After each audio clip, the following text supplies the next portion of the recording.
Terus kita tahu semua nabi itu punya mukjizat. Ya, semua nabi itu punya apa? Mukjizat. Mukjizat itu hal yang luar biasa yang memastikan manusia itu tidak bisa menyainginya atau menandinginya. Dan rata-rata mukjizat nabi dulu itu fisik. Misalnya ontanya Nabi Soleh itu kan onta tapi keluar dari batu, itu kan aneh. Aneh sekali. Atau tongkat Nabi Musa bisa simsalabim mengeringkan laut apa? Merah. Semua nabi itu punya mukjizat dan semuanya berbentuk fisik. Kecuali mukjizatul Rasulullah Shallallahu Alaihi Wasallam itu berupa Al-Quran. Al-Quran itu konsep ilmiah. Terus kata Rasulullah Shallallahu Alaihi Wasallam, tapi saya karena Quran itu justru berharap pengikutku besar dan sampai hari kiamat. Sekarang kita logika ya.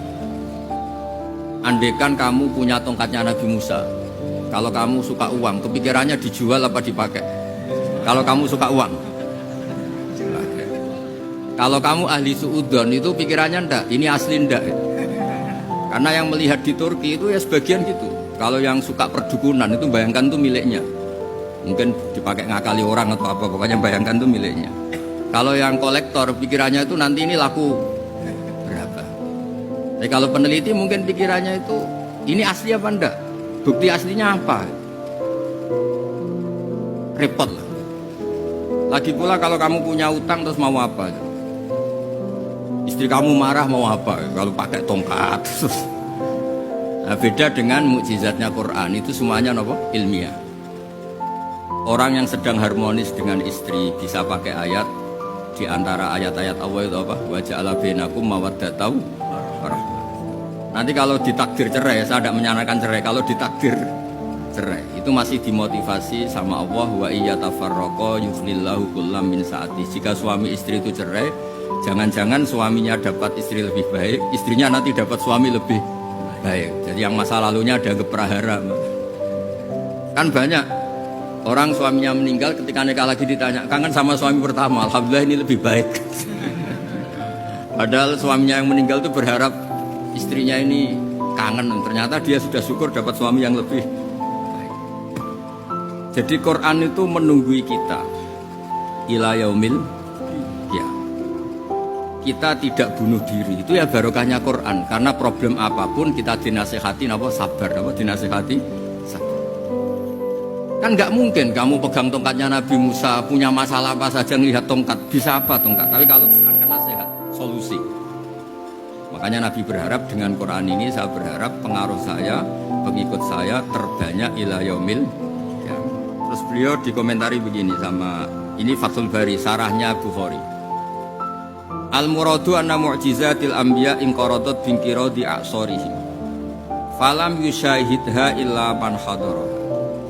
Problem mukjizat nabi-nabi dulu itu kan fisik. Sehingga yang tahu kalau Nabi Soleh punya unta yang ajaib itu yang tahu ya hanya yang hadir saat itu. Yang tahu kalau tongkat Nabi Musa bertuah itu juga yang tahu hanya yang hadir saat itu. Selebihnya tahu tongkat ya di museum. Tapi kalau Quran menjadi solusi, menjadi panduan, menjadi pegangan itu ila yaumil ya. Kita beri contoh ya Quran panduan yang paling gampang misalnya. Dulu ini cerita ya. Dulu itu ada orang kafir cerdas namanya Jubair bin Mut'im. Itu saking pinternya dia, pinter juga tokoh.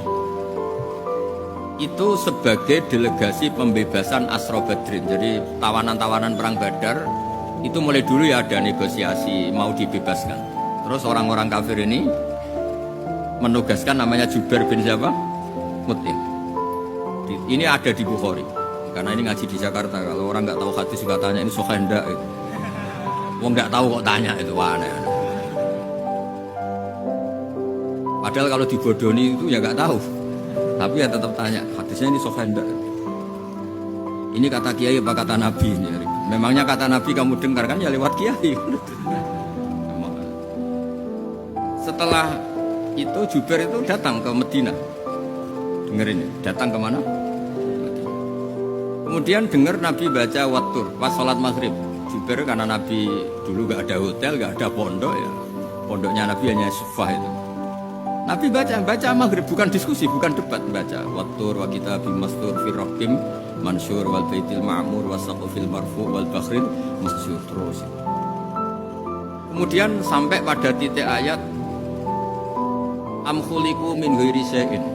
Masa manusia atau alam raya yang maujudat, yang nyata, yang wujud nyata. Kemudian asal usulnya itu ketiadaan. Ini kan hadhil alam maujud, alam ini kan nyata. Masa sesuatu yang nyata penciptanya itu tidak nyata. Jadi nggak mungkin ada faham nihilisme. Kalau faham nihilisme berarti melahirkan teori begini. Al adamu yakhluqu maujudan, sesuatu yang tidak ada menciptakan yang itu kan akal nggak bisa nerima. Kalau sesuatu ini ada, penciptanya pasti ada. Terus akhirnya Jubair bin itu simpuh di depan Rasulullah terus bilang, ya Muhammad kada qalbi ayatir, hampir saja hati saya terbang. Kalau riwayatnya Imam Ahmad, faka'an nama sudi qalbi, hati saya ini hancur. Semua teori yang saya bawa untuk melawan kamu sekarang luluh semua, hancur semua. Yang benar adalah teori Anda bahwa Tuhan itu satu dan Tuhan itu ada sebelum semua makhluk. Coba kalau Nabi Muhammad ada Jubair bin Mut'im terus menyembunyikan tongkat dekat mihrab, terus dilihat ini apa, paling pikirannya ini dari kayu apa, terus yang bentuk tongkat itu tukang pemahatnya siapa, kok kurang keren, kalau dipitur gimana ya, kan malah panjang. Kira-kira kalau mukjizat itu dari tongkat itu malah panjang lah pokoknya. Lagi pula kamu coba kan nggak ngarah mandi, itu yang mandi kan nabinya bukan tongkatnya. Coba tongkatnya Nabi Musa coba anak-anak beki itu dipakai mukul kucing aja tidak mesti mati itu. Jadi nggak jelas mukjizat-mukjizat seperti itu nggak. Tapi kalau Quran menunggu sampai saking hebatnya Quran, teori rasionalitas kampanye di mana-mana.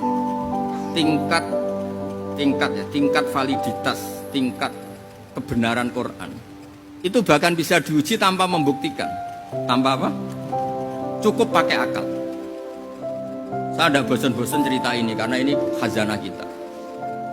Di kitab Nailul Ma'mul itu, di kitab Ushul Fiqh, saya berkali-kali cerita ini karena ini untuk menunjukkan bahwa Quran itu liqaumi ya'qilun, liqaumi yatafakkarun. Ada seorang kiai, seorang ustadz, kiai dulu itu ya memang orang soleh, alim terus jadi kiai. Kalau kiai sekarang tuh macam-macam, nganggur terus ingin jadi kiai, terus daftar gitu. Ada lowongan di yayasan masuk ingin jadi ustadz karena dengar ada gajinya. Dulu tidak ada seperti itu, udah. Makanya dulu tuh kalau ustadz kiai pasti soleh karena dia alim terus ingin orang lain tuh mendapat ilmunya. Kalau sekarang nggak ada yayasan sehat, guru gajinya sekian, yang nggak ingin jadi ustadz tuh daftar karena ada gaji. Apalagi ada kabar, ada gaji, ada mes, ada wah yang daftar banyak. Tapi mentalnya ada kiai sebetulnya.